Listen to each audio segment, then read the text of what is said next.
인생의 후반전을 시작합니다. 지금도 가야 할 길. 나는 내게 주어졌던 일들과 환경에 실망을 할 때도 있었지만 그리 불평하지 않고 열심히 살았다. 그런데 뭔가 하나가 비어 있는 듯하였다. 무언가가 부족하다. 그저 다람쥐 쳇바퀴 돌듯이 사는 것이 인생일까?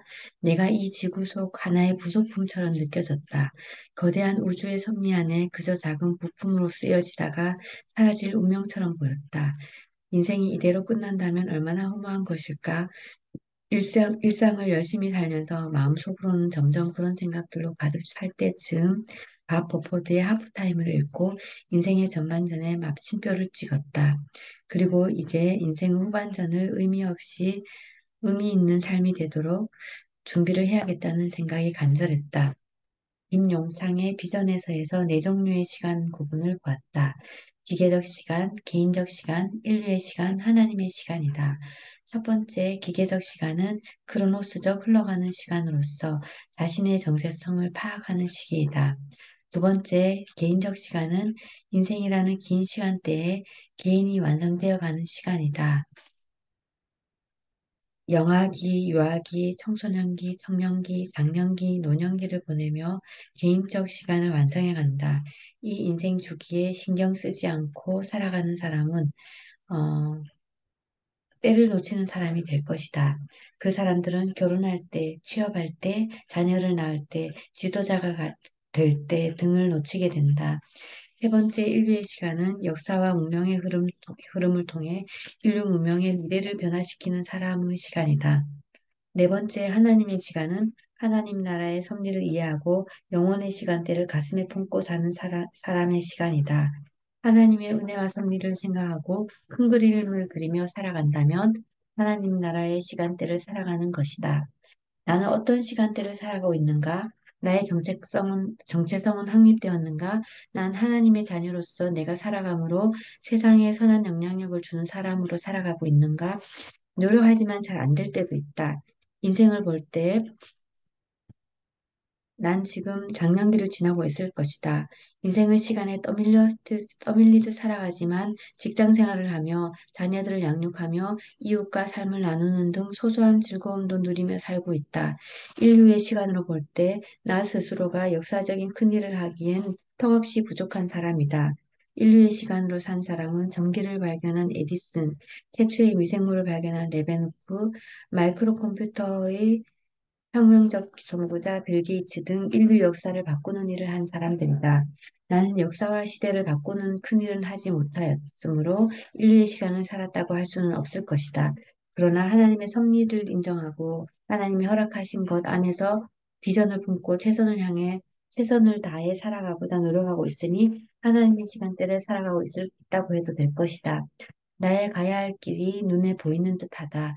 인생의 시간은 죽는 날까지 삶의 지혜로 옳은 선택을 하려 노력하며 살아갈 것이다. 비전의 크기에 따라 각자의 시간대에서 인생의 후반전을 바라보고 살아가야 한다. 나의 비전의 크기가 하나님의 시간대까지 보기를 바란다. 새로운 도전을 하면 에너지를 많이 써야 한다. 생각하면 잘할 수 있을 것 같은데 막상 시작하려니 망설일 때가 많다. 관성의 법칙처럼 내가 이때까지 해오던 습관으론 후반전을 준비하기는커녕 한 발 더 나아가기가 힘들 것 같다. 소중고 취업, 대학생활 취업까지 맡겨진 일만을 한 나로서는 의미 있고 창조적인 일을 시작하는 법을 잘 모른다. 그런데 분명한 것은 지금 내가 준비하지 않으면 좀 더 큰 의미 있는 인생을 맞이할 수 없다는 것이다. 내 마음에 반드시 후회하지 않는 미래를 만들기 위해 강박관념이 필요했다.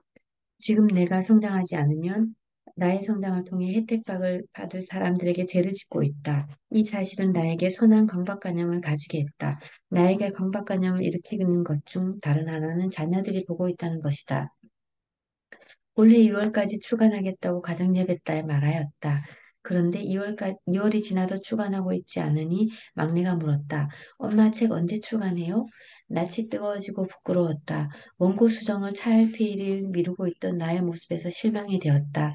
그래서 막내에게 사과를 하고 SNS에 공개 선언을 하겠다고 하였다. 자녀들이 보고 있으니 내가 한 말을 지키지 않으면 난 거짓말하는 부모가 되는 것이다. 내가 말하고 행동하는 것 모든 것이 아이들이 보고 있다. 작가의 인생을 어, 살아보면 부모의 행동과 습관과 삶의 영혼이 깨달아진다. 나의 경우도 그러하다. 나이 들어보니 부모님이 어떤 생각과 방향과 습관을 지니고 살아갔는지 마음으로 깨달아진다.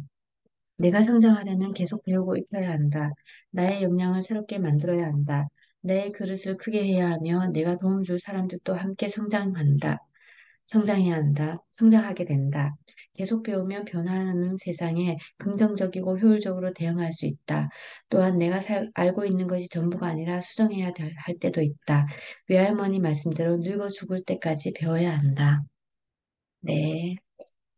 비전에서 김용창 선생님은 네 가지 종류의 시간대를 말씀해 주셨습니다. 김용창 교수님이십니다. 기계적 시간, 개인적 시간, 인류의 시간, 하나님의 시간입니다. 기계적 시간에는 크로노스적인 흘러가는 시간을 말하는데 자신의 정체성을 파악해야 할 때입니다. 개인적 시간은 인생의 시간인데 영아부터 노인기까지의 때에 맞는 삶을 사는 것입니다. 이때에 잘 살지 못한다면 때에 맞는 삶을 살지 않는 인생이 되겠죠. 세 번째, 인류의 시간은 인류 문화의 미래를 변화시키는 시간입니다. 네 번째, 하나님의 시간은 은혜와 섭리의 시간입니다. 나는 어떤 시간대를 살아가고 있는가? 네, 오늘은 여기까지입니다. 감사합니다.